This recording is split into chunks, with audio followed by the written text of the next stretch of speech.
While Democrats face an uphill climb defending seats held by a handful of incumbent senators in states Donald Trump won overwhelmingly, they are hoping to flip the script in Tennessee.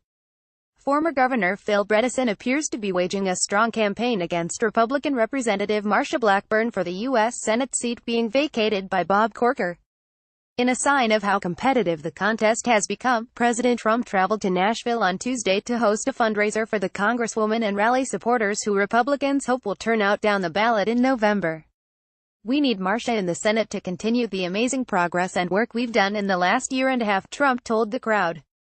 Marsha's very liberal Democrat opponent, Phil Bredesen, who is He is an absolute and total tool of Chuck Schumer, and of course, the MS-13 lover Nancy Pelosi. Republicans are keeping Democrats on their toes in North Dakota, Indiana, West Virginia, Montana and Missouri, all of which the president carried by high double digits in 2016 and where he remains popular.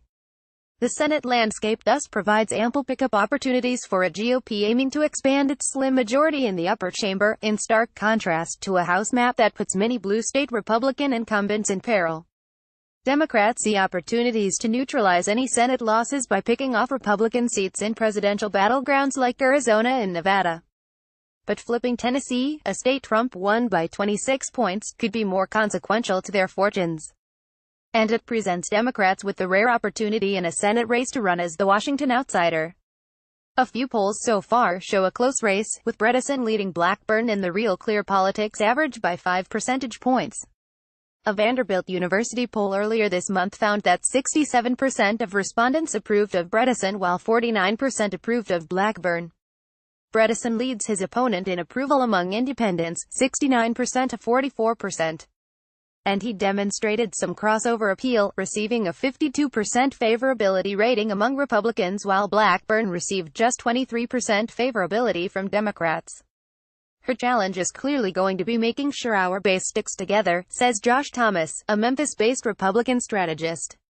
"It will be all hands on deck." Strategists in the state say Trump will be effective in that regard. At the Nashville rally, Blackburn stressed that Tennessee needs a senator who is going to support President Donald Trump. "Trump is a huge asset in Tennessee," says Thomas, in noting that the president won all but 3 of the state's 95 counties. Voters there not only like him but they embrace his policies.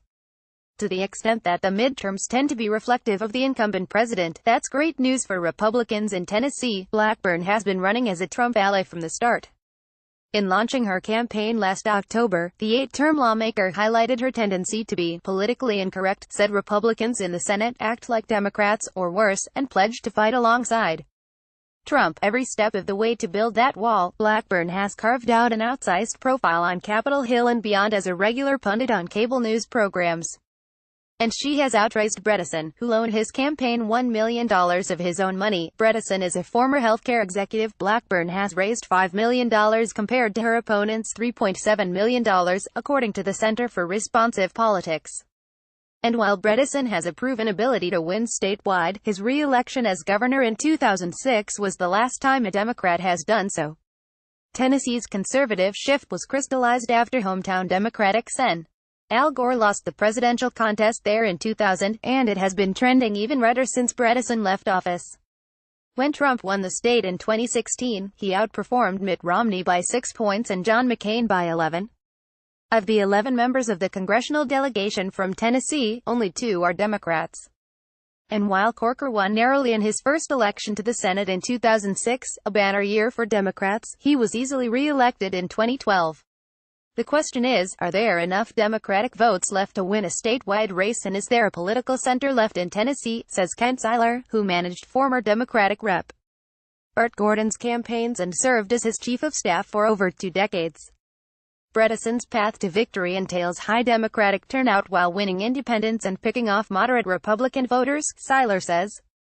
He's not attacking Donald Trump because he understands he's got all the anti-Trump vote, and he is going to have to get some pro-Trump vote while trying to avoid being linked to the Democratic national brand. Such a strategy is on display in his ads. In his first television spot, Bredesen touted his bipartisan approach as governor. "Right now, we need a dose of that in the Senate, less partisan squabbling, more solutions," he says.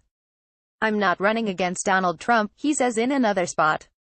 There's a lot of things I don't personally like about Donald Trump, but he's the president of the United States, and if he has an idea and is pushing some things that I think are good for the people of Tennessee, I'm going to be for it. Republicans are tying Bredesen to the National Democratic Party while undercutting his record as governor.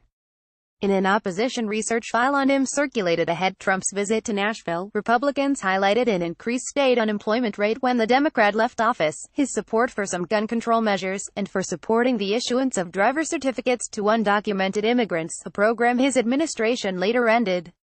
While Republicans in the state have mostly coalesced around Blackburn, Bredesen's credentials have been boosted by an unlikely source, Corker himself. He was a very good Nashville mayor, a very good governor, a very good business person, Corker told reporters last month. And look, I'm not going to campaign against someone who I've been a friend with and worked with, so that's the way it's going to be. Later, in an interview with CNN, Corker refused to say Blackburn's name. I'm supporting the GOP nominee. I have worked with the nominee for some time. And I don't know what else to say. The remarks irked national and state Republicans, prompting Majority Leader Mitch McConnell to admonish Corker, according to The Washington Post.